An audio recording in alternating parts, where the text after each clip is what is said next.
is, as you may recall, an alternate 2. But we do have some preliminary dialogue with the SCDOT that they're not willing to give that up without some type of opening someplace else on another street as a trade-off. So, and they are willing to give it to the town, which actually we could use as an economic negotiating tool for those who want to develop along that avenue. It just gives us one more tool as a town when we have more resources to be able to utilize, if in fact that were to happen. So are you saying that the decision has already been made that a road is going to go through? Because there's a bit of sentiment, and I've talked to a few people on the beach as to whether that road going through is a negative or a positive, and I'm open on it, but... I noticed, I was real careful. I said a closure of a road. I did not say opening of a road. I said a trade-off of a road. I think that discussion about the opening of the boulevard for pass-through on each part of the town, we can still negotiate the closure of a road without having that discussion. And as you recall from the last presentation, there are different ways to be able to do that. To slow down, to open, to not, to close with festivals, to close and things like that. So I haven't moved this forward in terms of discussion on whether the boulevard should be open. One of the things we do know, to get the footprint that you may need, if we are still moving forward with the development as proposed on the ocean front, with the public plaza, the types of things that you want, the view corridor, you cannot do that without the closure here. And I think one of the reasons why Trent went so painstakingly through that detail on what your current zoning allows, technically we can't build the vision that I think some of the current developers would like, or that we will bring forth to you in terms of development of that ocean front, because your current zoning does not allow it. Even if you had the current zoning, what you would have would probably buildings we would not want. So we have to have some consideration that that road, and you know, the road itself needs to be closed. What I'm not saying is that how you're open to have access on both ends of the town. But I think I would be fooling you to say, if you wanted to build that vision on the ocean front, First Avenue probably has to be closed, because it will not give you the footprint for the development that you would need to develop a waterfront entertainment district.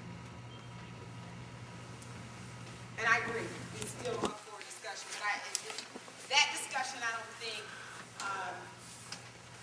says that the opening of the Ocean Boulevard. What we're going to probably end up doing is Ocean Boulevard, as you know it today, will not exist, because First Avenue is Ocean Boulevard. We're recommending that you close that. You would have to close it to give you the footprint. So what the new names of the street would be, I really wouldn't know, because what you're basically talking is that you would then open it up on 2nd Avenue.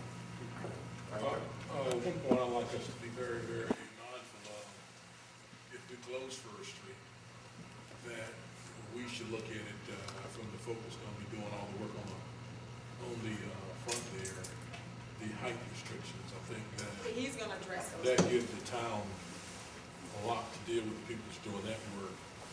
That if we don't want to see bay watches in our town, that gives us a lot of opportunity to say, you're not going 30 stories here. Well, we're not going to drive. We're going to eventually get to the height recommendations on the view corridor and how we access those. And we'll get there. I know y'all are hungry for it, but we'll get there. We'll eventually get there, because what I want you to know is there's been a lot of thought that has been put into the recommendations on height, the recommendations on footprint, the recommendations on the view corridor. All of that has, in fact, been taken into consideration. And as I have mentioned before, it really is a trade-off between the town needing development and economic development and still trying to preserve the character of the town. And we've heard you. And so there are some recommendations on how we, in fact, may address that. But I just want us to be, once you talk to these people, we don't want to give away 40 stories. We will get to that discussion. But let me just say this to you, because I think I had that quick conversation with Buddy a second ago. What a plan will do is establish what we believe some would say a baseline, some would say the ultimate. The way this is structured, we have a recommendation on what we believe is the highest height that we believe is reasonable within the town. There is also the ability to back off of that. Now, in any plan, once it's adopted and your zoning ordinance supports it, there are ways that individuals can come in, and that's where your planning commission and your zoning board come in to ask for variances, okay? And of course, there's a process for that. The other component of that is that during economic discussions, there are negotiation things that in fact happen. So I just want you to be mindful that this is a plan that sets up guidelines that are adopted.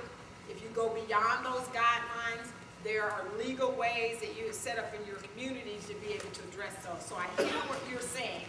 I would tell you it works both ways, because I'm going to hear from the developers.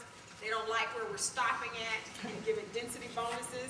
We're going to hear from you that we want it to stay at this height, so there's going to have to be that give and take on both ways. And so you'll see the balance in terms of how we're trying to balance that between the community's desire and needs for a view corridor and the developer's desire and needs to develop meaningful buildings from an economic One perspective. point, I beg of you, I've seen it happen here in town already.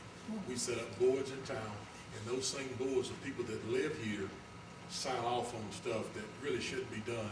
So I ask you to set the rule, so where that is the rule, so that we don't have people that we put in place here to allow stuff that shouldn't be allowed here. I know what you're talking about, but let me just tell you, as a zoning board of appeals, it is real clear by state law how they in fact can take action.